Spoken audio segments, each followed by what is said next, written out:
Ipswich Town's home trilogy concludes on the weekend with Leicester off the back of maximum points against Swansea and Hull, standing in their way an obstinate Gary Rowett and his new side. Welcome to Blue Monday, an Ipswich Town podcast.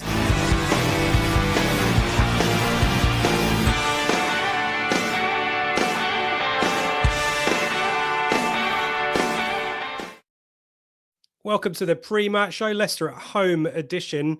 Joining me as always, Seb Brown. And Seb, we've got quite a few bits and pieces to canter through.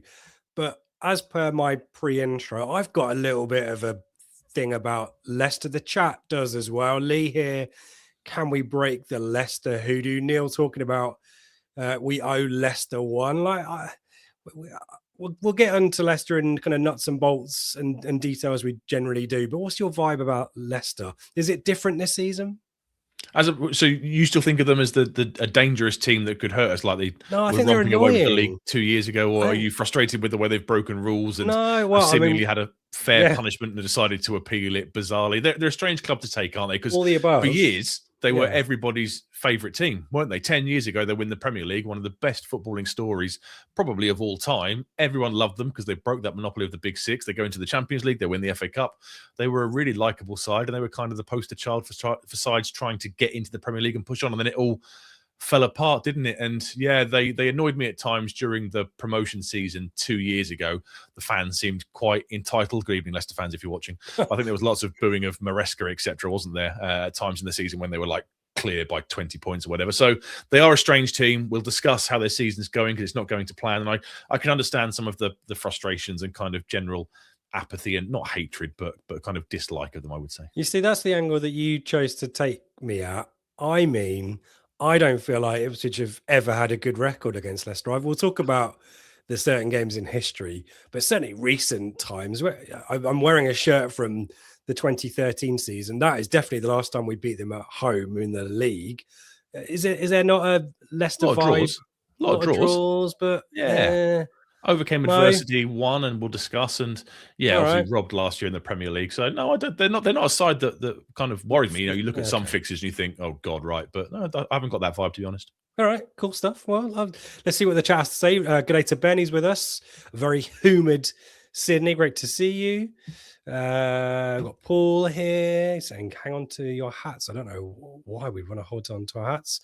Probably going to go down to the last couple of games. Oh, don't say that, Paul. Streaky's here. Good evening to Gary, Neil, Paul's here. Tim is here, who we met in the ground last week. Good to see you've got back home safe and sound back to Plymouth. Suffolk Stone Market legend, Adi is with us too. Got many Pauls here.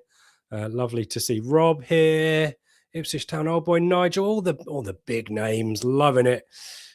Jeremy, evening all. Surely this time we can do it. 9-point week vibes. He's bringing the positivity, a counterpoint to my own thoughts. Amanda's here. All lots of chat at 9 points. Seb, making certain members of our routine chat feel, and myself, frankly, feel a little bit awkward.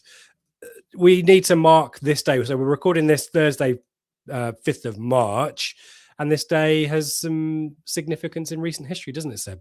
It does, doesn't it? Yeah, me and Mike, I think, referred to it on the reaction show after Hull. It was 2 years ago today that we saw the famous Bristol City 2, Ipswich Town 3 game. We came back 3 times, did we, in that match? 0-0 at half-time, 1-0 down, a certain Anis Mehmeti opening the scoring, obviously, and then an equaliser by Ali Al-Hamadi right on the line after Leif Davis got the shot towards goal. Tommy Conway put them 2-1 ahead with a really good header. Naki Wells hit the angle of post and bar. I think that was at 1-0 that could have proved crucial, and then we just did what we did that season so many times. There was the Connor Chaplin bullet header from the whipped-in delivery by Leif Davis. Ali Al-Hamadi then misses a penalty. It was a crap penalty, and you're thinking, right, maybe it's only going to be a point, but we keep going. Route 1, Luke Wolfenden launches it. Jeremy Sarmiento, of all people, flicks the ball on into the path of Leif Davis, fires home via help from a Bristol City defender, and you get that immortal commentary line of, you think Ipswich Town are going to wither away in this promotion race, think again. And that's in the top 3 commentary lines of that season, isn't it? And yeah, an absolutely incredible night at Portman Road. They became regular occurrences with the Rotherham 4-3, what was to come with Southampton. Great memories. And yeah, for it to be 2 years ago, Yeah, exactly right. Well, it's setting a benchmark for us to try and meet. It'd be good to just be routine about these victories, but a comeback victory is always excellent, and we know that we haven't got recent form in that respect either. But I'll take scoring first and being disciplined and resilient and getting the job done. We need to shout out 23 Steel, moved up north 18 months ago. The Telegram group keeps him feeling connected with the club. Now he can't make the games. Thank you, 23 Still, for the super chat. You can do likewise with the button in the live chat. But as always, we appreciate a thumbs up on here on YouTube and a 5-star rating on your podcast app of choice. You can literally just swipe 5 stars when you're looking at Blue Monday on your app, and it makes us feel very warm and fuzzy, as does the super chat from 23 Still. Thank you for your generosity there. We will keep the powder dry on those commentary lines as we get through the season, because I'm sure we'll have a few more on this day moments as we go through.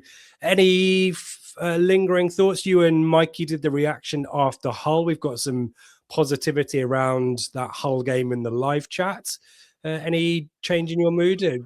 No, it was. I'd like to hear from you. You were in the north stand. You were witnessing Azor Matasiwa smash that beauty into the net. So me and Mikey gave our theories. We kind of bemoaned Hull's lack of any kind of attacking intent. Their game plan was quite obvious to frustrate and to spoil, and it was a moment of absolute magic that won the game. How was it in the ground, and how was the atmosphere? Because it sounded in the second half, it did sound decent at times. It was kind of a throwback to a couple of years ago. Yeah, the atmosphere started pretty well, actually, and then Hull's game plan kind of unraveled itself in front of us, and you got that sense of foreboding when I've joined a live reaction pod and bemoaned the referee playing into the opposition's hands when he's not clamping down on the goalkeeper taking 20 seconds to do a goal kick, throw-ins taking forever, players going down and stuff. I thought, Hull's game plan was pretty blatant, but they're ruthlessly effective at it. It's I guess one thing to say they're quite direct and very counter-attacking-y, but they are really rapid. They get up the pitch really quick and do have a threat there. But we dug in, and the atmosphere, as you said, it kind of dwindled away in the first half. And then I think the crowd, particularly the North Stand, realised we need to get behind the players, because we started the second half okay. You just needed to get at them and attack them. And when Dara O'Shea galloped forward and went on a solo run and had a shot, I think everyone thought, okay, right, we need to get behind the team. And so the atmosphere was decent. And by the time Matasiwa rocked up and hammered the ball into the postage stamp, which I'm kind of just behind into the left of the left-hand post, so perfect, coming straight at me almost. And then, I wouldn't quite call it Sarmiento levels of noise and limbs, but it was getting there for this season, and what we deserved. And it's just a real frustration that Jack Clark didn't convert that chance to make it 2-0 and just remove the doubt, because Hull were going forward in waves and suddenly started going for us once they conceded the goal. And why do we keep conceding last minute bloody corners and letting the keeper go upset? It's not good for anyone's blood pressure. So yeah, got the job done. Great goal from Matty. Would deserved it. Again, another game where he's avoided a yellow card, seemingly managing that tightrope really well. And a great night for Dara O'Shea, I thought. A really positive night, and hopefully we can harness it going into the weekend, as everyone hopes. And that marked, as you guys talked about, Kieran McKenna's 100th win in charge, the quickest manager in club history to do it. Any highlights in those 100? There are plenty to pick from. God, so many to pick from. 100. I mean, the fact he's got to 100, and you take into account the 38 games of the Premier League where we basically got battered every single week, it's an absolutely astonishing record, isn't it? Highlights for me, some obvious ones. I think for me, it will still be Barnsley away.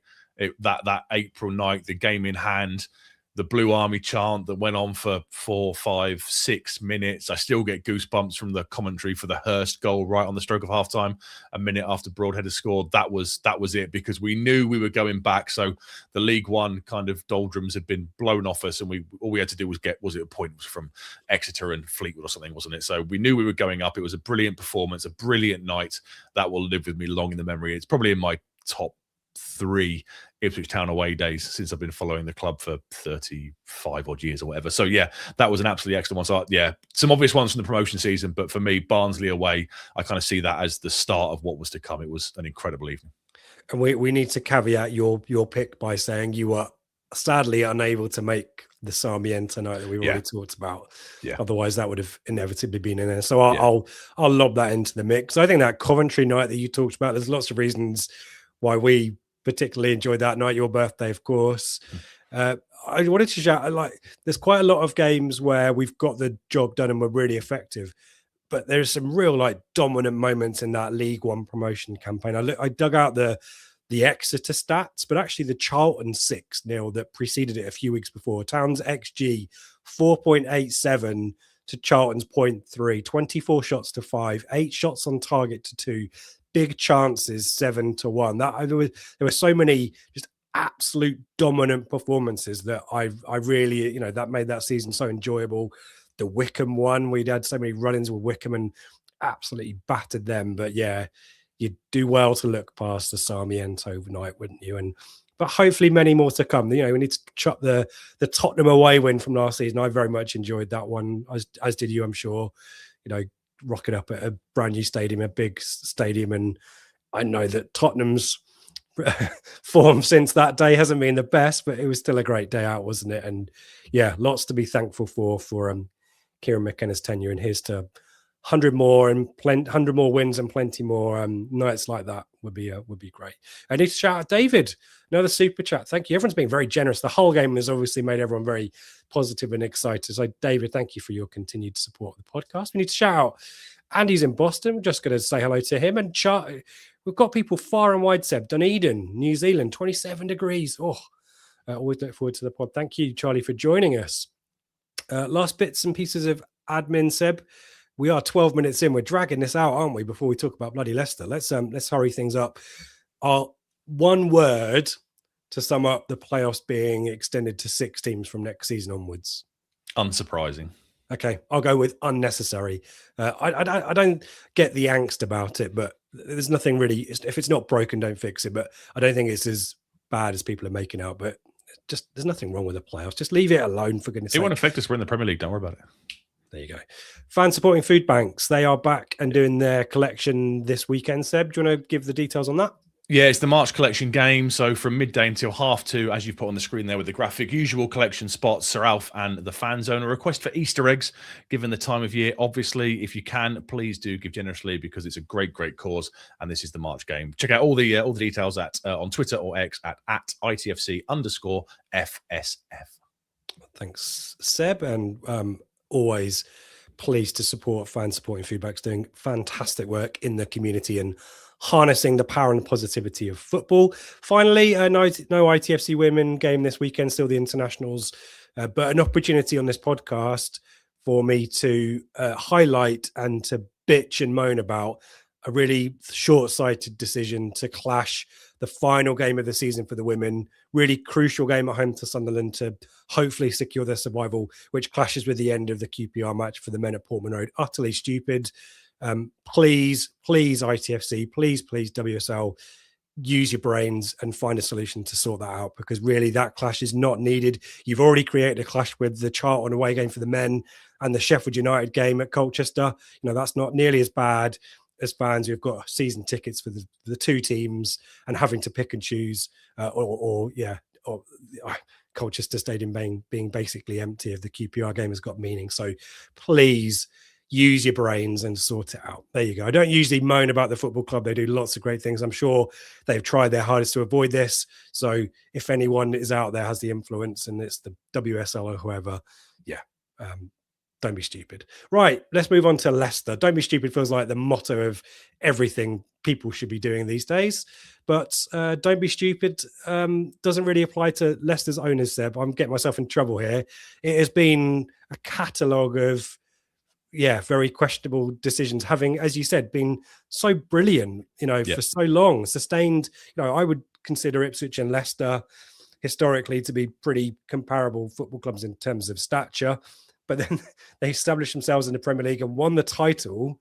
But ever since then, pretty much a couple of years after, so it's just been routine. And if you understand their fan base being pretty upset and disappointed with how things are going, and Gary Rowett's in the dugout, they're going through managers, no real consistency there. And of course, we're speaking about it every week in the live chat, the points deduction situation as well.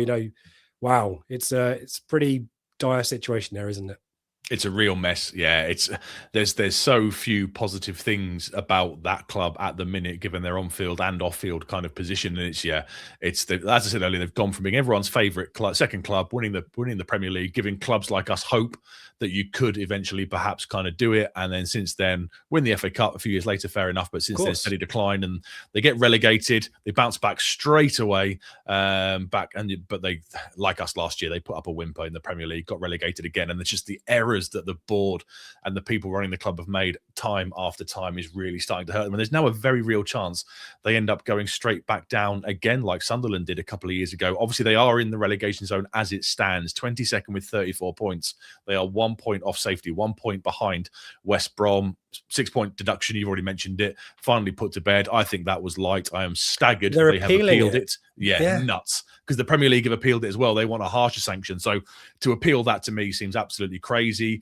Kieran Maguire has spoken this week on, I think it was on the Overlap, and he said there is a chance they might be hit with another sanction for this year's accounts. Obviously, the 6-point deduction covers the period ending 2024. They'll shortly be submitting their accounts ending the period 2025, and there is a chance there may be a further sanction coming their way. Whether that gets put to this season or not, nobody seems to know at this stage, but they might not be out of the woods yet. Played 35, won 10, drawn 10, lost 15, scored 47 goals, conceded 56 goals in 35 games. Only Sheffield Wednesday have conceded more goals in the league. And I'm sure you heard Ben say this line on the flagship, and you've seen it doing the rounds on social media.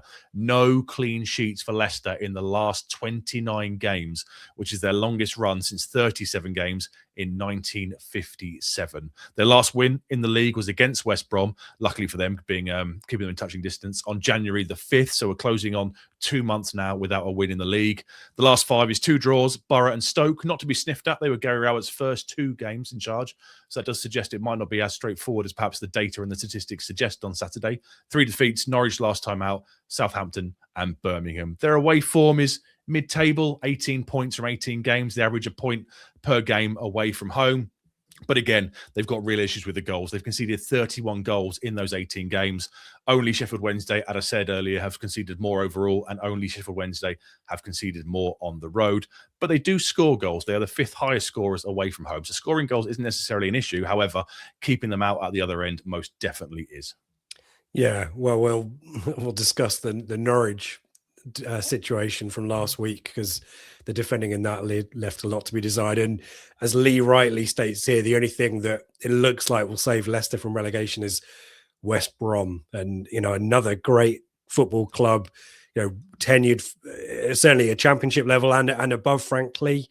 And the sage words of our colleague Harry from Bath, owners relegate clubs, just ringing in my ears, as does managerial changes and all that kind of stuff too. Do you want to deal with the history and the squad, Seb, or should we get on to the Norwich defeat last week, because it is relevant? I'll do a very brief rundown. I know we're running over. I'll do a very brief rundown of what's kind of gone on off the pitch in the last couple of years. So obviously they appointed Marty Cifuentes in the summer. He left QPR on gardening leave towards the end of last year. Thought he'd go to West Brom. He didn't. He ends up at Leicester. He lasts 6 months, and they replace him with Gary Rowett. We'll discuss that in slightly more detail later on. They have basically made, the board and the people running the club have made just error after error after error. To sack Steve Cooper when they were in the Premier League outside of the relegation zone and replace him with Ruud van Nistelrooy, you called that out. I remember on the podcast at the time, the most recent podcast to that news, seemed crazy. And then bizarrely, everyone in the footballing world knew that Van Nistelrooy was going to get sacked. Leicester got relegated and then still waited another 6 or 7 weeks, I think it was, before dismissing him, which meant that Cifuentes, I think, only had about 3 weeks of time between being appointed and the season started. So really, really bad decisions in terms of managerial appointments. The recruitment has been poor for many years. Just quickly, Cifuentes wasn't a fit either. Done. I think he's really probably who they well could get, QPR. Though. They needed somebody out of work. They had to go for somebody, and I guess they just thought perhaps maybe he won't cost us anything. And it was a name that was on people's lips because of the job he'd done at QPR, wasn't it? But whether it was a fit, and you talked about Cooper to Van Nistelrooy, you couldn't have got too stark a playing styles. And we've spoken about a lot of that, about teams, who have just Stoke was the previous example, just from one manager to the next with no real coherent strategy. And you kind of look at the off the field stuff and the continuity there and who's making these decisions in terms of a footballing philosophy. You don't just put a man in the dugout unless you need a Gary Rowett to do a very specific role like we needed Mick McCarthy. But when you're in a position of relative strength, as they were at the start of the season, or where they were in the Premier League, frankly, under Cooper, you just got to make really sound decisions. And it just doesn't appear to be the right people making the right decisions, is it? No, they've had a bit of a restructure this week as well. So Simon Rudkin is the guy that, as we saw, if you went to the last couple of games at the King Power Stadium, he's the guy that gets the ire from the fans. He's the one that gets the abuse. They've shifted him across. So he's now moved across to become Chief Football Officer. I think he was Sporting Director or Director of Football.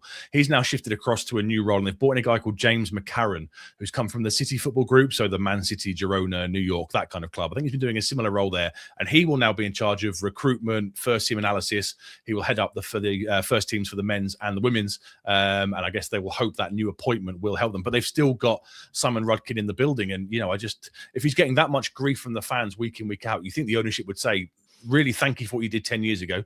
You were here during the Premier League win and the FA Cup win and the Champions League games, etc. But we've got a history of poor performance. We'll shake hands and move on. And for the ownership not to remove that kind of angst causing the fans at every home game seems really, really strange to me. So they've done a bit of a restructure, but they still haven't got rid of the person that's causing the home fans the most of their anger, which won't improve the atmosphere at the King Power Stadium. Somebody said it earlier, I think, was it Lee said it in the chat? He thinks they might stay up by default because of West Brom, and I think I do agree with him for two reasons. West Brom are a basket case, and I think perhaps getting Gary Rowett before West Brom sacked Eric Ramsey and therefore could have got Gary Rowett is probably what get them across the line. Yeah, I agree with that. And we'll talk about the record of Gary Rowett against Ipswich in his managerial tenure, which isn't the best. We did some digging earlier, didn't we, on that? But exactly kind of what you need. That being said, Seb, what you generally subscribe as a Gary Rowett's team was definitely not on display last week against Norwich, was it? No, it was in the first two games against Borough and Stoke, 2 draws, and you kind of thought, right, well, he'll make them hard to beat and he'll pick up points where he can on the road. And then at the King Power, at Leicester, they'll look to kind of, pick up points to get themselves over the line. But last weekend, Norwich went up there and won 2-0. Now, Norwich have been in good form recently, so perhaps it's not that surprising. Rowett was quite vocal after the game and said that they were so easy to score against, and that became really apparent watching the game. I mean, Norwich should have been 2 or 3 goals ahead before Anis Ben Slimani kind of put them 1-0 up. He fires home from the edge of the area, and then it's just crap defending for the second one. It's a low ball in from the right. It isn't cleared properly. The Leicester defender slips.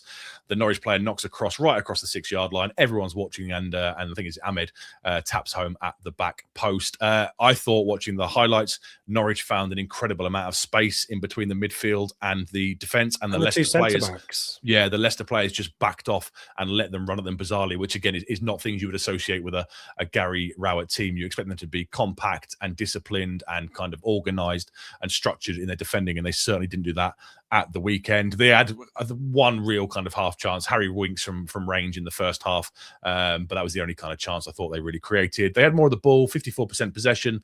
They had 10 shots, 3 were on target. It was 0.46 XG for Leicester, 1.65 for Norwich, and they conceded 12 shots to Norwich, and 8 of those 12 were on target. So they were very straightforward to play against, and that's a really damaging one because away to Stoke, away to Borough, 2 really solid points. I'm guessing the fans would have been pretty happy with that, given Rowett's appointment. It's a chance to get a side coming to the King Power who were playing well, Norwich, but they've nothing to play for. They're not going to get in the playoffs. They're not going to go down. So it's a chance, you would think, for them to really like to galvanise the fan base, turn the King Power into a bit of a fortress for the rest of the season, and they just completely imploded and didn't take it at all. Yep. And as you mentioned, the Borough draw, they took the lead in that game as well at the Riverside. You want to build on that too. I mean, we know all about Gary Rowett, and we need to mention his Oxford side, S-housing. I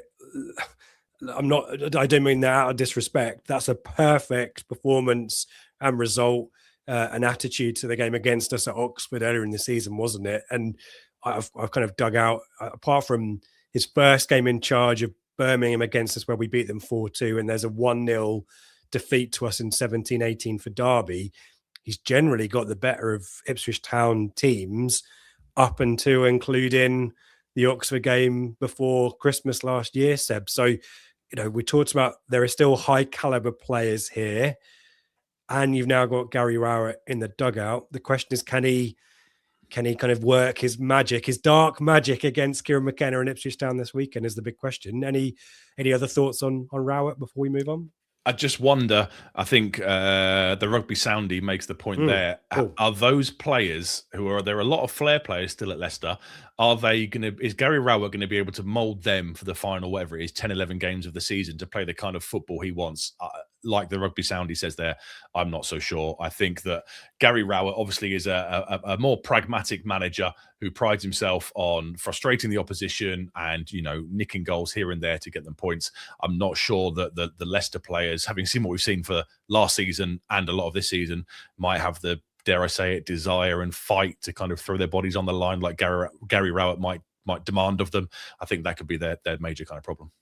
And if you know that a team adjacent to you is going to drop points, which West Brom look likely to do, I think their fixtures are really rough actually in the coming weeks. Yeah.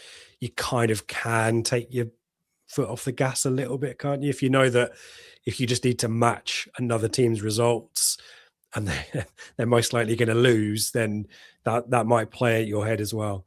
Should we talk about the history between the two clubs? Because as I mentioned right at the top, I don't have a warm, fuzzy feeling about playing Leicester. Well, we could mention the 2-1 draws in the 23-24 season, which were, really keenly fought matches, weren't they? Probably Leicester dominated both the games, but Town found a way to stay in it and then score goals at brilliant times right at the end of the game, Morsey and Sarmiento. But tell me that the record isn't too negative, because I don't. In my head, it's pretty bad. It's very, very close. 28 wins for Town, 20 draws between the two, and 27 wins for Leicester. The last time we went there, crap.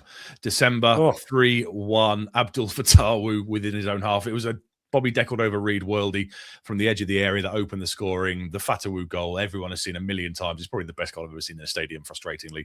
Awful defending. Jordan Ayew taps home to make it 3-1. We capitalised on a mistake passing out from the back to make it 3-1, 3-0 from Ayew. And that was such a frustrating game because we showed a little bit when we pulled one goal back, and I just thought if we could have got another quickly, then Leicester probably would have wilted because they were very, very delicate. But we were as crap as we were that day as we were back in May when we let Jamie Vardy sign off with all those goals and Casey McAteer as well, if you don't forget. Yes, Casey McAteer, of course, scored the second goal that day, didn't he? Yeah. Should I do, I was going to do a bit of both. That was my segue into a bit of both players who've played for both clubs. Is it Casey McAteer? It's not. That's your whole naught. That's your option gone. I had Mark Venus lined up, Patrick Kisnorbo. I'm just chucking some names out there to throw off the scent. Mark Venus played for Leicester. Did, yeah, before he signed for Wolves. Yeah. Okay. But I'm going to go for someone who made 78 appearances for Town, scoring 0 goals. So that's a keeper or a defender. No. Gareth McCauley. No, he had more appearances, didn't he? He scored a goal or two, didn't he? Signed for Leicester from Town in 2004 in a free transfer, making only 21 appearances before moving on the very next season. Chris Macon. Nice. Nicely done. Before Town, spells at Oldham, Marseille, Sunderland. Joined Town for 1.25 million in March 2001, making his Premier League debut for Town away at Aston Villa. And my last clue, number 5, was... that he was a snake? His Sunderland departure was a shock to the fan base at the time, but apparently Peter Reid was unhappy that he had allegedly been seen in a nightclub with Melanie Sykes. Allegedly. So that's clue 5. I didn't have to say it, but I have now, so it's out there. So allegedly. Any other key matchups between the two sides that you want to talk about? You've mentioned the 1-1 with Morsey, late equaliser. We were absolutely robbed last season in the Premier League. The 1-1 draw at Portman Road. 1-0 up through Leif Davis. A Connor Chaplin penalty denied that gets more and more blatant the more and more you look at it. And then Calvin Phillips gets sent off seconds afterwards. And then was it Jordan Ayew pounced on 94 minutes to make it 1-1. Absolutely robbed that day. Our last win against them, you are wearing the shirt in honour of it. March 2013, as we kind of look to secure survival under Mick. David McGoldrick, I think it was quite a late goal, if I remember rightly. 85th. as we were looking to kind of get ourselves the right side of the relegation spots in the run-in. And then, of course, the famous 3-0 snow game that would never be played today in a million years. Christmas time, one of Roy Keane's, might be his penultimate game, maybe, certainly in the last 2 or 3 of his tenure. And the famous 6-1 in August 2002, when I just kind of thought we were going to romp the league because Leicester were probably our biggest competition. Muzzies, it was great, and then went off either injured or subbed or something, and we took full control, and we were excellent on that day. So a few standout weeks, but I haven't chosen anything from that era for this week's lineup quiz, because a few weeks ago you said to me you wanted me to go 90s, because I think you said that was your wheelhouse and that was your area of expertise. So we have a 4-2 victory against Leicester in 1996, and we have a 4-1 victory against Leicester in 1995. I will give you the choice. Which one would you rather? Are they home? Yeah, both at home, I think so. Is the I'll go for the 95 4-1 one, because I believe that was on ITV's kickoff live on Sunday lunchtime. Did John Walk score a brace? Or am I confusing that with the game before this? He scored in the 4-2. Oh, the 4-1 is the Premier League season, right? It's the Christmas one. So Adam Tanner scored. Yes. Chris Kiwomia scored. Twice, Good. There's a really good game. It was the 4-2, the John O'Walk one. He scored that goal, he scored that one, I'll stick with the Premier League one. Okay. So I've got 2 out of 11 so far. I mean, Craig Forrest, I think, is in goal at this point. Richard Wright hasn't quite made it in, and Clive Baker wasn't really around. Yep. Steve Sedgley would probably be involved. Yep. I seem to remember Adrian Paz celebrating the goals, but I might be mistaken on that. No, okay. Paul Mason. Yes, up front with Cornbury, I think. Is Stuart Slater involved? Yes. At the back, I would guess David Linnigan. Yep. Is John Walker in that team too? No. Neil Thompson left back? No. Oh, wow. I'm struggling now. The goal scorer was a Canadian right back. Frank Yallop, involved in the club being taken over. Yep, nice. I'm trying to think out who's a left back then. I might have got the positions wrong because I'm younger than you. Don't know this era very well. So Months I have got a name younger than me. Different years. I have got a name for the left back position that I've assumed, but I could be wrong. There is Adam. I mentioned Adam Tanner. You said Tanner, yeah. How many am I missing? 2 strikers. You've got 3 of the back 4. You need Klaus Thompson in there. Yes, midfield. Yep. So you need. You've got 3 more. Another snake Tony Vaughan. After I called. Tony Vaughan. Yeah, I've got him down as a midfielder. That's right, isn't it? No, he's centre back or a left. Oh, is he? back, Okay, he might be left. Maybe it was another a 3 snake. at the back then. A snake. Yeah. Greedy bastard. Don't link to Mark Venus, who you mentioned a few minutes ago. I thought I said Steve Sedgley. Oh, did you? Oh, sorry, I missed that. Yeah, okay, yeah. Sorry. I must have missed £1 million signing. If I didn't, I should have. Yeah, okay. So how many more? I think the left back is Phil Whelan. Was he a left back? Okay, yeah, maybe. Okay, yeah. Yeah, so you've got it then, yeah. Nice. That was much better. What have we got in the chat? I went a bit slower, Neil, because it's me. Seb, you were too quick on a bit of both for Neil's liking. He's got Sedgley, correct. Yallop, what on Chris. Linnigan, Neil. No Simon Milton. No Geraint Williams. That's a shout, actually, from Neil. 23. Simon Milton's in the 4-2 game, the 1996 one. And Tarico, a bit too soon for Tarico. Was he involved in the season after? He was. Yeah. Nice, and the pitch was grotty. If you look on my Twitter page, I've posted John Walk free kick. I'm pretty certain on there. Good, blimey, we are running well over. The host of this podcast needs to have a good hard look at himself. Let's have a bit of a break, and then we'll get into the Leicester team of 2026 and what Kieran McKenna is likely to do to combat the wily old Gary Rowett. Blue Monday is brought to you in partnership with Atwell Solicitors, your ideal legal partner for property and business law. Whether you're buying a home, starting a business, or just need legal guidance, our dedicated team has got you covered. Trust our award-winning customer service team to handle your legal matters with care and expertise.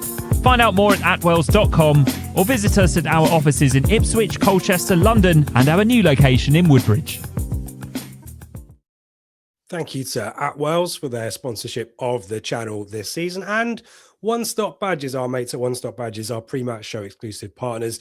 You can find out about both via the link in the description. And there's a promo waiting for you if you click on the link for One Stop Badges. In terms of bits and pieces that are going on the channel, it's another 3-game week. We haven't figured out whether we're doing a Stoke preview yet, but we've got Leicester to get through first. There is stuff on top tier. You can get Oscar and Adam's view of the Hull and Swansea games on Beyond the Scoreline. We've got Henry and George back on Friday for the weekend preview. The flagship show will return Sunday night, 8 p.m. live with Ben, Dave and Joe. And as I say, the cycle begins again next week for Stoke and then Sheffield Wednesday. So do subscribe. Content just lands in your feed by magic. As we say, a thumbs up, very much appreciated here on YouTube, and a 5-star rating and a review too, if you want to, on your podcast app of choice. In terms of how Gary Rowett is setting up his team, has he got anything from January at his disposal to change things, Seb, or is it as you were? They spent no money, obviously. Jamal Lascelles joined, former Forest captain, joined from Newcastle on a free transfer, I think only to the end of the season, though, a short-term deal. Joe Aribo came in on loan from Southampton. And a couple of kids from the Premier League to boost the attacking options. Davine Mukasa has been playing as the number 10, doing well since he's joined. Attacking midfielder from, I think he's from Man City. And Dujan Richards, a young striker from Chelsea, both come in on loan. They've trimmed the wage bill, unsurprisingly. Wout Faz has gone on loan to Monaco. Boubakary Samare has gone to Al Dihal in Qatar. And Julian Carranza was a half-season loan who made very few stars. I think he's made 3 stars. He had his loan terminated. So shifted out a couple of the big earners and kind of got a couple of Premier League kind of loanies and free transfers to tide them over until the summer.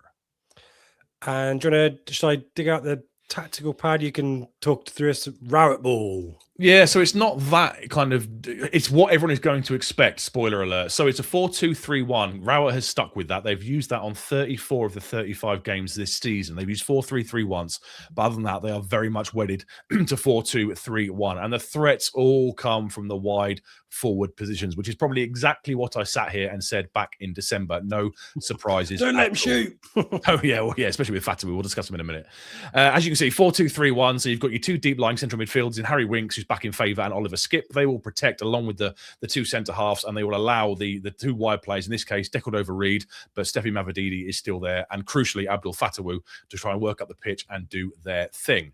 If I move it forward to the average player positions, look how clustered the centre of the pitch becomes. It's almost a perfect diagonal line. Oliver Skipp is the deepest player. Harry Winks sits right on the centre spot. Mukasa, the number 10, is slightly behind Patson Daka, who's been leading the line recently, but don't forget they've got Jordan Ayew as well. And if I move it forward again to the heat map, look at the threat of those 2 wide players. Wow. Fatawu is by far the most advanced player. Unsurprisingly, he cuts infield. We know he cuts onto his left foot. We've seen it time and time again. Knowing about it and stopping it are 2 very different things. And Decordova-Reid, I think he started in the 10 in the December game. Jordan James, for some reason, was benched. I think he got a few minutes off the bench against Norwich. Decordova-Reid kind of started wide left this time with Mukasa in the number 10, and he shifts inside as well. So those 2 wide players will invert, and the striker does not need to be the most advanced player in this system. They will be the ones who kind of sit slightly in front of the midfield and look to pick up the ball and get the others involved in the game. In terms of style of play, it's very much slow, methodical kind of build-up play. 5th lowest for direct speed back to front, 5th highest for sequences involving more than 10 passes, 4th in the lead for backwards passes with 16.4%. So a lot of passes go backwards and into the defence and into those kind of 2 central midfielders.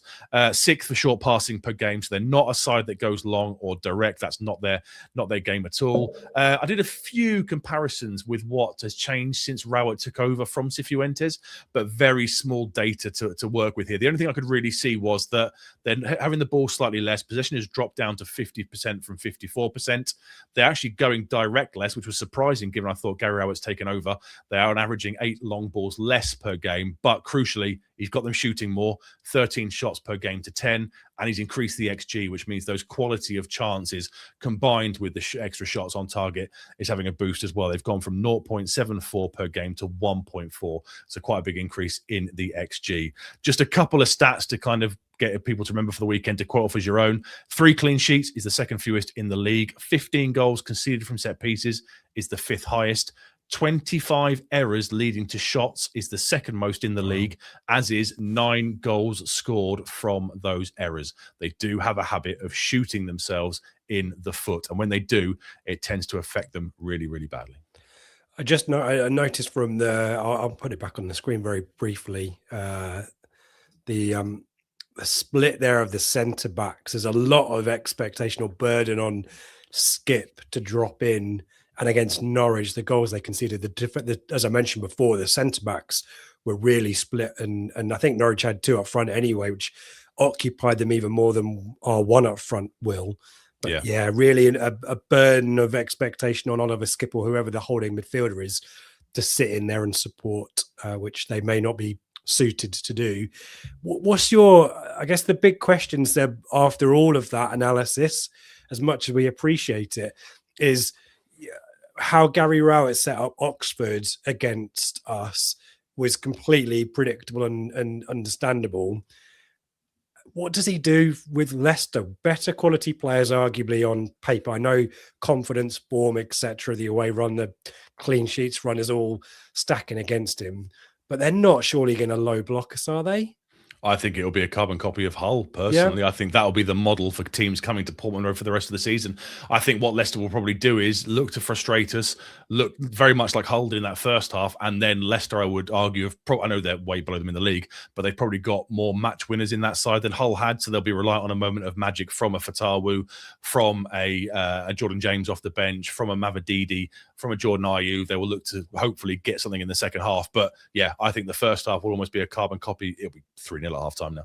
But I think the first half will probably be a carbon copy of what Hull did, where they will just simply frustrate, sit in, be organised.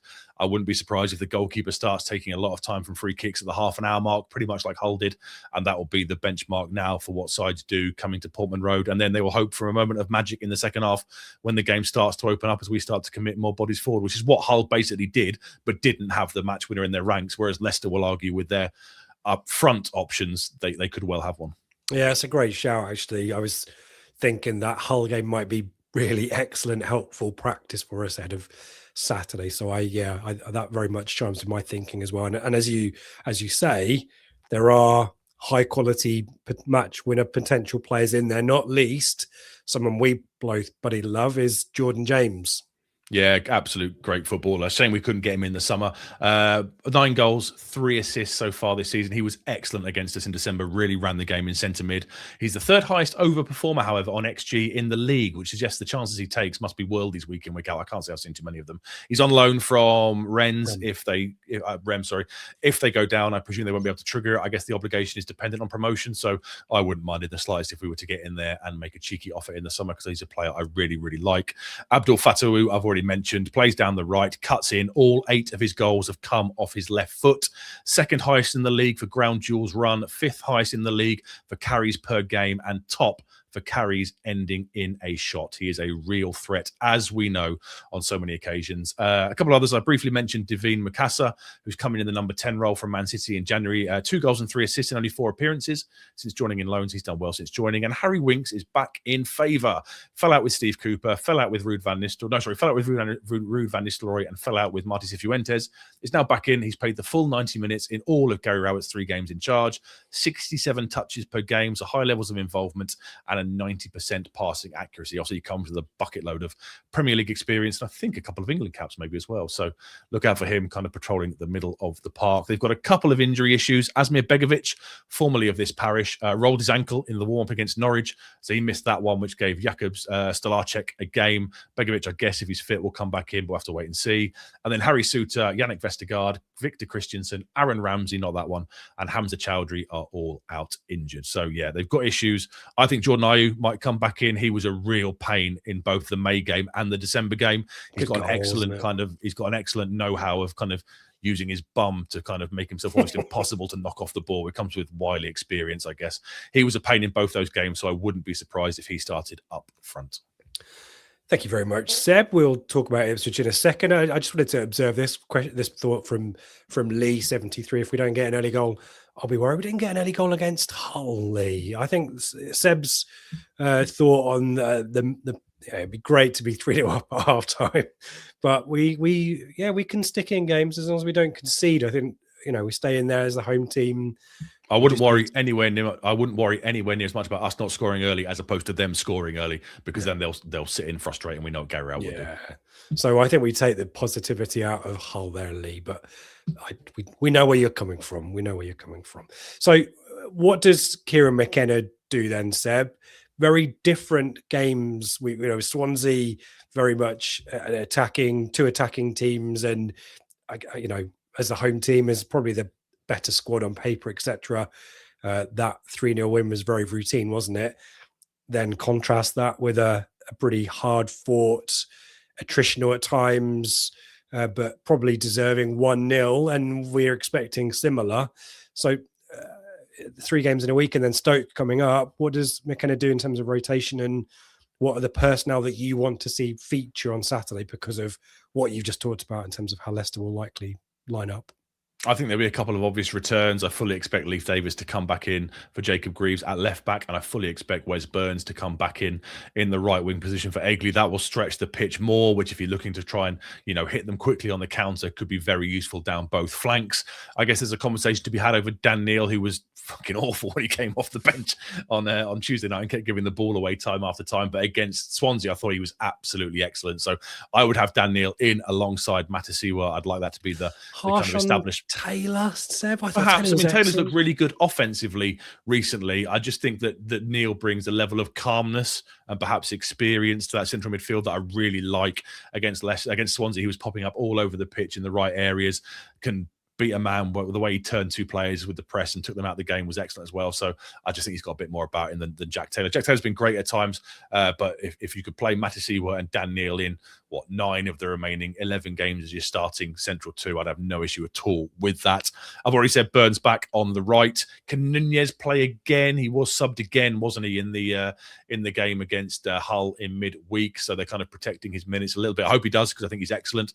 And I would then have Mehmeti out on the left. Jack Clark played the full 90, I think, didn't he, against Hull? So I think Mehmeti probably comes back in, and I think we noticeably moved the ball a lot quicker recently against Swansea, and that might be because of Mehmeti and Nunez both being involved in those attacking options. So that was something I really liked and would like to see again. Jack Clark been excellent. He'll probably come back in against Stoke away for his off the ball work and his running and his goal threat. But I think Mehmeti and Nunez at Portman Road could be fun. And I think George Hurst might continue up front. I thought there were signs. Me and Mikey discussed it on Tuesday night. He was getting back to his best, not so much in his goal threat. I mean, he had that one in the first half. He fired straight at the keeper, but more his link-up play and that kind of stuff. So, yeah, I'd have no issue if it was Hurst up front. So that's my predicted 11 on the screen. Walton in goal, Furlong, O'Shea, Kipre, Davis, Matasiwa and Neil, Burns, Nunez and Mehmeti, and George Hurst leading the line.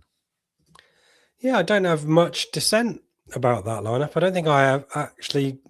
Neil Taylor, I think, is a close run thing. I think Jack Clark or Mehmeti, what would you do there? Yeah, I do think, well, because of the reason that you stated that Clark played the full game, and I thought looked a little bit like he'd played a lot of minutes the last few weeks because of Philigine's absence. I think for that reason, and the fact that if you can get Nunez fit and ready to start in the 10, I just like that pairing now too. So I think for that reason, I concur with your thoughts that Mehmeti on the left and Nunez on the 10. I really like that. I wonder whether Azon comes back in. I agree with you. I think Hurst was much improved, had a bit more of confidence about him, a bit more certainty and decisiveness about his intent, even in his press. He was a bit more diligent than he has been in recent months. Maybe that's down to fitness, I don't know, rather than confidence or attitude or what have you.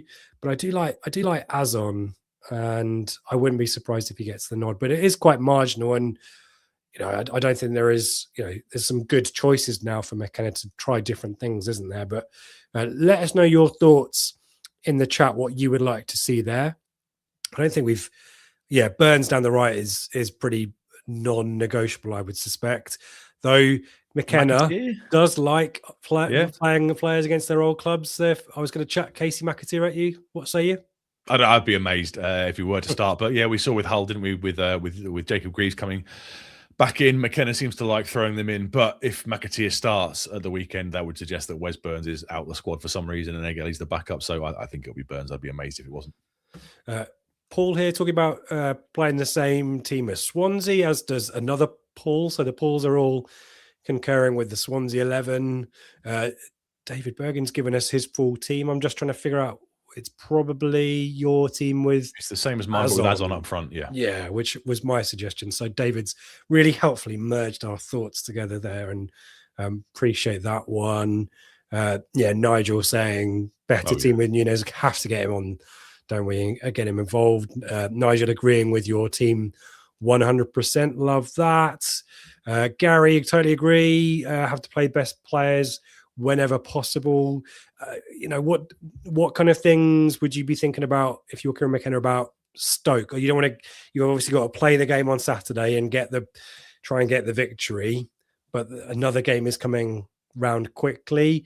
Any thoughts on whether that might come into McKenna's thinking? All we'll do is see what we saw against Watford and Swansea. We will see those substitutions made very carefully to protect players in mind with upcoming league games. It was very obvious in the Swansea game that Mehmeti and Nunez, I think, did they both go off at the same... No, sorry, Mehmeti played the 90, didn't he? It was Burns and Nunez that got subbed at the same point, and I think that was clearly with one eye on what's upcoming. So if you can get yourself in a commanding position and he gets to 60 minutes and you can, slide Mehmeti across into the 10, rest Nunez again, so he's only averaging sort of an hour a game as opposed to 90 minutes a game, that's what you'll do to try and manage the squad as best you can through this run. And after Stoke, obviously, there is a bit of a break. So we have Stoke, then Sheffield Wednesday, then it's a free game week until Millwall. And then obviously free game with an Free. Sorry, yeah, free game, yeah. And then obviously it's international break, so there are chances for rests upcoming before the craziness of the last few. The run-in officially starts, and we can all debate that. But yeah, I think that potentially we'll just see cleverly made planned substitutions, even more so from Kieran. We know he likes to plan his substitutions, but the substitutions will be made very clearly with one eye on what's upcoming. Because I'm not being disrespectful, but Sheffield Wednesday in a week's time is almost like a lower league cup draw at this point, isn't it? You could, if you want to, bust out your Azons, your Nunez's, your Mehmetis, your Dan Neils in these next two games, and then give the likes of Kiyus that kind of games if you need to. Yeah, fair enough. Amanda's also talking the same side as Swansea, fast paced. Please, I think we just got to get at them, Seb. That first goal every week, and how we're saying it's crucial, but it really is crucial in this one with the likes of Hull, with the likes of Leicester, under Gary Rowett. So fast-paced attack it, and that's why you bring in the likes of Mehmeti, isn't it? So fully on board with that. Harry mentioning bringing on Davis with running against tired legs. Davis comes in from the start though against this one, and probably has benefited from having 60-odd minutes off, although I suspect McKenna probably wouldn't have hoped to have brought him on as early as he had to on Tuesday night. But yeah, nevertheless, rest is always helpful for Leaf. We know he's maybe dealing with a situation in terms of his fitness there. So and then you might look to bring Jacob Greaves back in at Stoke, because facing Sorba Thomas down that side, you might want a slightly more defensive player. You might want some extra height for the set pieces that Sorba Thomas will be delivering. So that might be the way he does it, and they continue to share those minutes. Yeah, Trevor's supporting the Swansea lineup. Nigel making a point on Hurst. Talking about the number of goals Leicester have conceded, great for Hurst to start. Hurst ex Leicester, of course. I mentioned how McKenna likes to play players against their old clubs. I think Hurst, every time I've talked about Hurst against Blackburn or against his dad's team in Sheffield Wednesday, he's got injured or been really anonymous. And so for that reason, I'm going to say maybe Azon needs to start. Maybe it gets into Hurst's head. Anything in that, Sam? Break the curse. Was it Sheffield Wednesday he went off injured against before Christmas, I think, wasn't it? Yeah. Well, he got injured against Leicester a couple of Christmases ago in that one all, didn't he? You're right. Yeah, he did, didn't he? So, yeah, maybe there's something in that. Yeah, maybe we'll see Azon therefore come in, Keep him out. Yeah, look after him, Kieran. Good stuff. Predictions will be the last thing we do. So get your score predictions in now. Last few bits and pieces in the comments. Aid talking about Mehmeti will be key in this one. As I said, they make a lot of errors resulting in shots and goals. And if you think back to the third goal against Swansea, it was a result of Mehmeti still pressing high. He robs the ball off the fullback Timman in the last, whatever it was, the 90-something minute, puts the cross in for one of the goals. So yeah, that is very much his off-ball work, his press from the front will be absolutely crucial because he works so hard, and Leicester do have a real habit of shooting themselves in the foot, and players like Mehmeti will be crucial to making that happen. I mentioned Tottenham at the start in respect of our victory there. Maybe we started this absolute drop-off, but Neil mentioning Spurs are 3-1 down and 10 men against Palace. The first half. I don't even think it's this the first half. The second half for us, as we record this, starts in 5 minutes. So I'm going to be quick and go and see the second half of that one, because that's blimey. Streaky says 5-0 at Spurs. Blimey. Wow. They are bang in trouble, are they not? Yep. The predictions are coming in. I'll give you a bit more time to get them in, because I'll ask for Seb's view now. Seb, what say you on Saturday's game? 9-point week, Ipswich Town 2, Leicester 0. They conceded a lot of goals. I think we are starting to purr. I referenced that with Mikey on the pre-match show in midweek. I think there are a lot of similarities we're starting to see from both the run-in of the League One season and that 9-game winning spell in the middle of the Championship promotion season. I think we are starting to find different ways to score, i.e. Matassi was rocket. I think players who have been previously off form are starting to come back into form, the likes of Hurst, etc. Nunez being back is a huge plus. So I think we will have too much for Leicester, and we will continue their season of woe, and we will win 4 on the bounce, and we will keep another clean sheet. So yeah, 9-point week really put the pressure back on Borough, who, fair play, just went to St Andrews on Monday night, didn't they, after all our kind of sabre rattling, and put in an excellent performance against a really crap Birmingham. I wish these sides would kind of, Birmingham pissed me right off. I know a lot of Birmingham fans from living up in that part of the world, and you think perfect night for grotty St Andrews, really horrible atmosphere. They didn't have a right-hand side. They just, every time Target ran forward, he got through and scored, didn't he? So thanks a lot, Birmingham. Thanks for nothing. Hopefully QPR will do us. I think they're away, aren't they? So Borough going to QPR. Bizarrely on Super Sunday, 4:30 on Sunday. I guess FA Cup ties have a part to play with that. So win, put a bit of pressure on them and see what they can do, and we'll look to go again next midweek. So, 2-0, 9-point week. Everyone's happy. Everyone's buzzing. Bring it on. And QPR have got history in supporting us in our promotion bids anyway. So come on, the QPR. Until the last game of the season, of course. We've got 3-1 here from Michael Clark and Burns wide to open the game up. 3-1 Town, doing Arsenal all set piece goals. I'd rather some open play, but I'm not going to complain. However the goals happen, if they happen, that's all we could ask for, is get the win. Off someone's arse. That's 1-0 grotty win. That's all I want. Streaky's going forward. He's confident. He's going back into the history books and the games that we spoke about earlier. 4-1 for Streaky, 2-0 for David, 2-1 for Trevor. Lee, I want to win this so badly, but I think it'll be 1-1. Shane's going for a 3-1. Paul's going for a 2-0. Gary going for a 2-1. Not going to be a classic. PS very happy to be wrong about the classic, presumably not the scoreline, Gary. I'd take a 2-1 if you offered it me now. Aid is going 3. Another Aid is going 4-1. So there is some confidence out there. This could be a game of goals, says Amanda. Expecting Leicester to come for a draw, so we'll try to hold up our forward play. But if we score first, goal fest 4-1, says Amanda. Revised 3-1 for Nigel. And Lynn is going for a 3-0. So there's confidence there. Hopefully we've given you enough insight to know the ins and outs and the permutations of how it might pan out. Get behind the team if you're at Portman Road. Atmosphere really important, particularly in these games that could be quite marginal or quite attritional. Crowd did their bit on Tuesday night. So more of the same. Let's build this momentum towards the end of the season. And as we said, feel free to pass off any of the pre-match knowledge here, all of Seb's hard work and research. Less of me. I'm just here to press the buttons. But yeah, hopefully you've got plenty to talk about on your way to Portman Road on Saturday. Let us know if you're watching or listening on your way down to the ground, or if you're following from afar. Hopefully we've given you plenty to talk about. And we'll be back, as we say, Sunday night to talk about the game after the fact with Ben, Dave and Joe. Plenty on top tier and plenty next week around Stoke and Sheffield Wednesday. Thank you, Seb. I need to do the sign out, don't I? So if you've got any last thoughts, stick them in the chat. But yeah, Seb, thank you as always for your insight, your research, and say goodbye. Have a great time, everybody. On Saturday, gutted I'm not there. I was hoping I might be able to make all 3 home games in a week work, but annoyingly not, with life getting in the way. So enjoy it. The atmosphere, as you say, sounded really good at times against Hull in midweek, and it might be that we need to get the players across the line like we did so many times 2 years ago. If you want to get inspired, there's a clip on YouTube of all the various commentary from Hull away and Sarmiento and Kiefer Moore at Coventry and Leif Davis against Bristol City doing the rounds on social media today. So give that a watch to get yourselves in the mood. Enjoy it. We'll be back this time next week for Sheffield Wednesday away. And as I said, 9-point week. Everybody's happy. We are starting to purr. Hopefully so. Thank you for all the kind words. Thanks for everyone for joining in the live chat.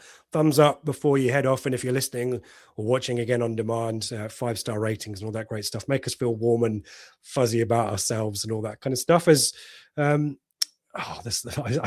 love. I'm getting love for pressing the buttons. Thank you, everyone. You're very kind. Here's to hopefully talking about win 101 for McKenna on Sunday night. And as Adie's put in the chat here, come on, you Blues.